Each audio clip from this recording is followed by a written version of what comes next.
Ah, drat. Washington weather strikes again. I've been doing some writing for a while, and I need to be careful how I say that. Writing, not writing. I do writing, actually. Creative writing. But nothing that really has made it super public or big. I mean, there was this one time when I was working with my creative writing professor, and I wrote a story about Baltimore, and it somehow almost gave him a heart attack. I don't know, it was a little bit odd. But anyway, what I mean is writing. So I've been doing a lot of writing recently, and I'd gone 3 months in between bikes, and ever since learning how to ride and getting my first bike way back in the early 2000s, I haven't really been, well, the longest I've been without a bike was from basically for a year. So 2011 to 2012-ish. I just moved up to Washington from California, and just thought that, motorcycles were a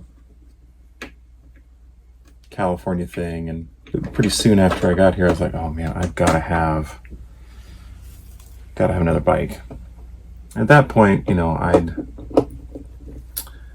I'd seen Long Way Around a few times. Actually, fun fact, I worked on the DVDs that came to the United States. So I was part of the company that did all the authoring for that. So I watched that a lot. I think I watched the entire 10-episode season like 5 or 6 times, and I got paid to do it.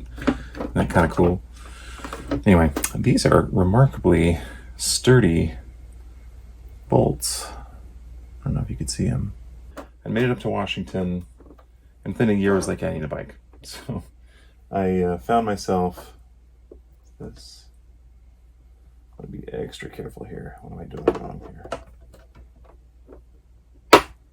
Yeah. Okay. Yep. In case you're wondering, no, not carbon fiber, just plastic. I'd always been interested in bikes by Bramo, based out of Oregon. Mission, I think, was another one around that time. And then there was Zero, of course. And I'd looked at the SR, the DSR. There's a dealer nearby that had stuff, and I just always balked at the charging speed. I'm somebody that likes to go off the beaten path. There's a couple roads here in Washington, like Highway 20, that just go up into the mountains, and they're absolutely gorgeous. That is not regular commuting. That's not a commuter bike kind of thing. And I think what's probably most influential around this time is I came across a site in New Zealand. The guy, New Zero Land. So I've posted a few times. I've never actually met him. But if you haven't checked out his channel is excellent. It's excellent stuff. Me being still kind of new to YouTube, I won't put his thing in the corner or anything like that. In fact, I'm pretty sure the only people that'll watch this are just the few people I know.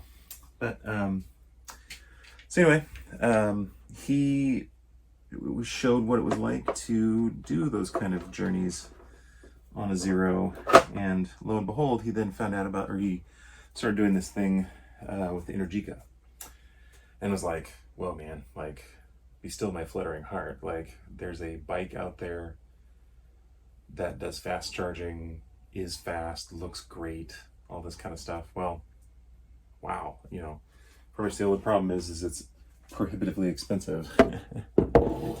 So, I found myself about a year and a half later, seriously considering buying one, and selling my own bike, and then purchasing one of these. And in fact, it still weirds me out that I actually bought this. So here's the charger right here. Here's I'm guessing this is for controls up front. Again, very clean design. I mean, even just the way it says, it says made in Italy right here. But yeah, there's so much care even in the internal pieces, which I find absolutely fascinating. I mean, this looks like a giant contactor or something. Again, I should know a lot more about how these things work. But yeah, here's the top of the battery. Not certain what this is yet. I'll have to look into it. But yeah, you're probably wondering, why in the world am I taking this off? Is this just me looking to see what's... Oh, there's the motor down there. And in fact... Oh, this is not a good view of the motor. One of my favorite things about this is, I'd heard that... So this is one with the new motor, the EMCE motor. And I'd heard it was big. I'd heard that it was, meaty. But they really outdid themselves. I mean, this thing is giant. I mean... I've got a pretty big hand span here, but it is prominent. But the part that is interesting, so I worked with, so I put in my order, and they said it'd be there in about a month and a half, 2 months. And I was like, shoot, with all the stuff going on with COVID and transportation, I just wasn't certain when I was going to see it. Well, I was incredibly surprised when I did see it. It showed up, and there was a couple of delights and a couple okay. So I'd ordered it with heated grips, and I found out pretty quickly that those heated grips weren't there. They were in back order. I also ordered it with basically blue. I think maybe you could see a little bit in there. There's, the headlight is blue, and again, I love the headlight. It's one of my favorite features on this bike. In fact, I'll show you here.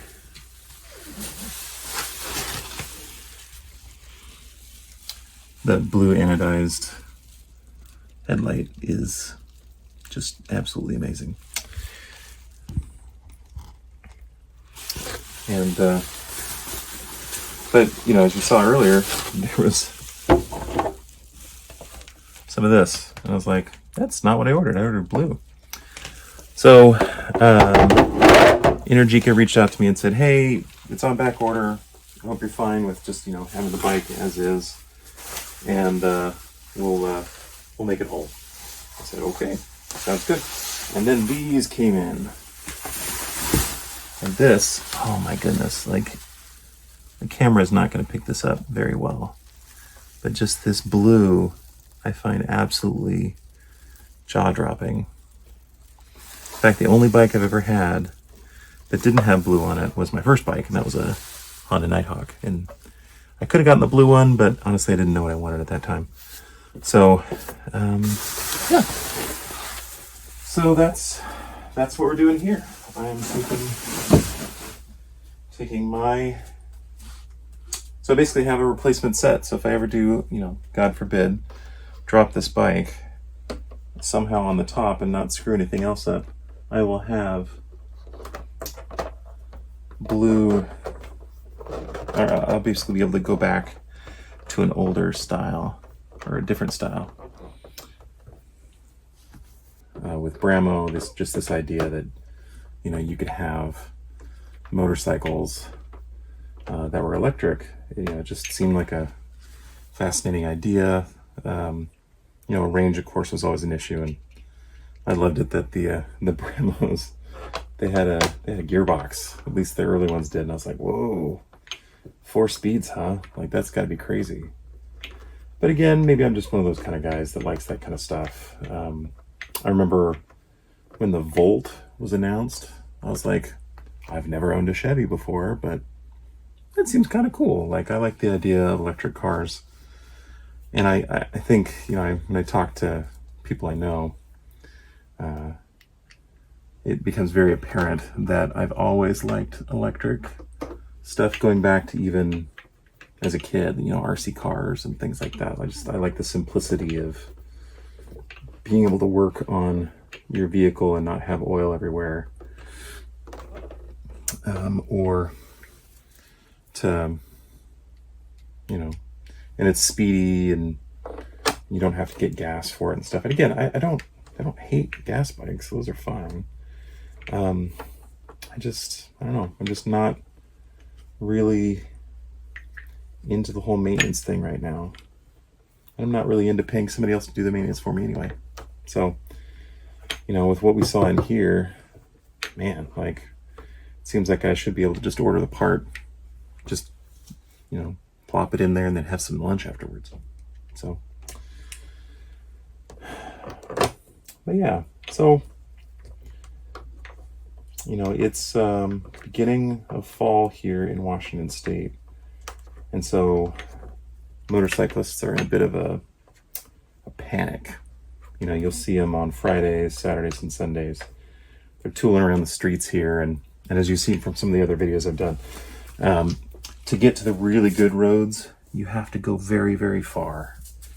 You know, there's some good roads around here, like the Mercer Island has this great city road that actually went on recently. Has this great city road. Again, you know, you want to be respectful when you're on these kind of roads. But yeah, that's pretty much the only one I could think of. That's the only kind of one that I could think of that is, or Mercer Island one is kind of the only other one I could think of that just has that quality to it of it being an adventure. Everything else is, you know, boringly made after the 1930s, which I don't know if I've talked about before, but I'm of the opinion that the best motorcycle roads were made between the 1920s and the 1940s, at least in the United States. They tended to have roads that worked with the hill, smoothing, you know, weaving and sweeping around.